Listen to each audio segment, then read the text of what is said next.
everyone had enough? God, then we can start siding the things away. Hold on, I've not finished yet. I beg your pardon? I'd like another slice of bread to dunk in my pears and custard. Another slice of bread? Good gracious me. Don't you know there's a famine at the other end of the world? There's a bloody famine at the other end of your table, Mrs. Starved. Shut up. Oh, aren't men argumentative, Mrs. Brandon? Oh, I don't know, Mrs. Partington. I've never made a murmur when I arranged our second honeymoon. Second honeymoon? Mr. and Mrs. Brandon are celebrating the silver wedding, Mother.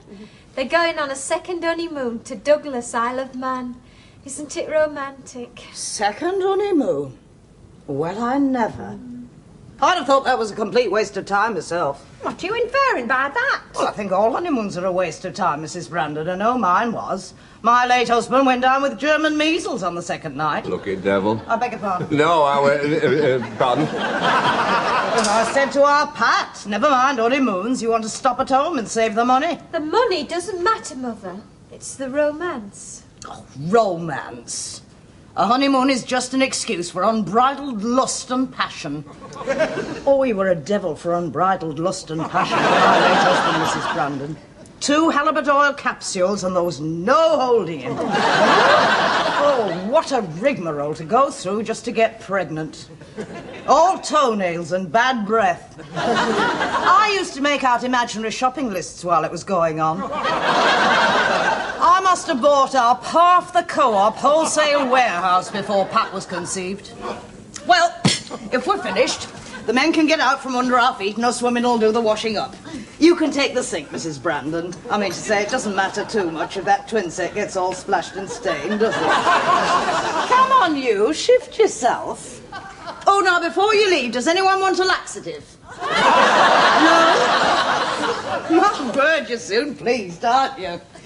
Now, don't make yourself too comfy in the lounge, because you'll be going home as soon as we've done the washing up.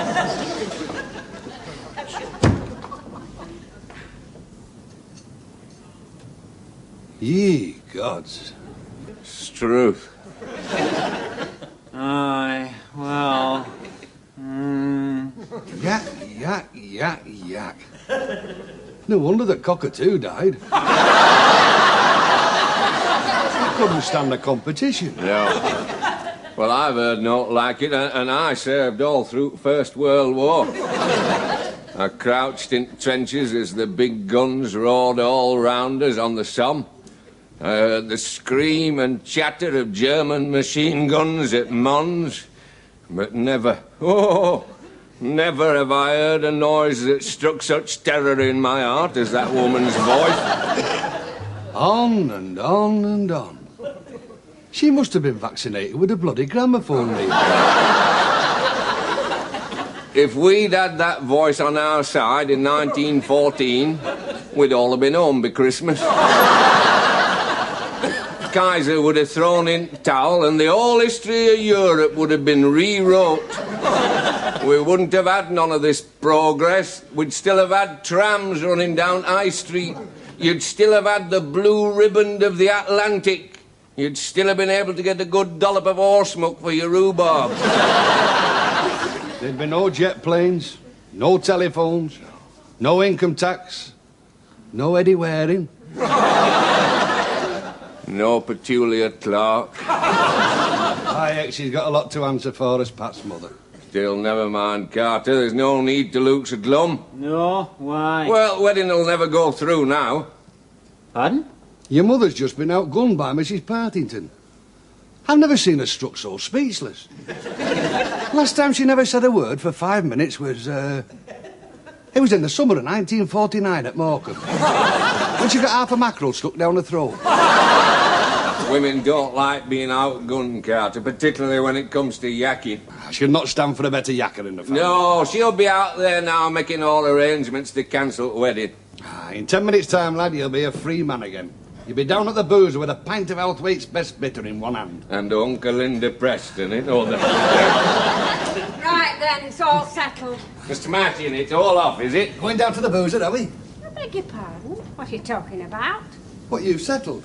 The rewriting of the old history of Europe. I'm not talking about that. I'm talking about my friendship with Mrs. Partington. Friendship? Yeah, that's what I've settled. Oh, we're going to be such good friends, Les. I know she talks a lot, but once I get used to her tactics, I'll more than hold me own. I thought you didn't like her. Whatever gave you that idea, Mort? All women like each other deep down. When they find that they've got something in common... What have then... you got in common with her?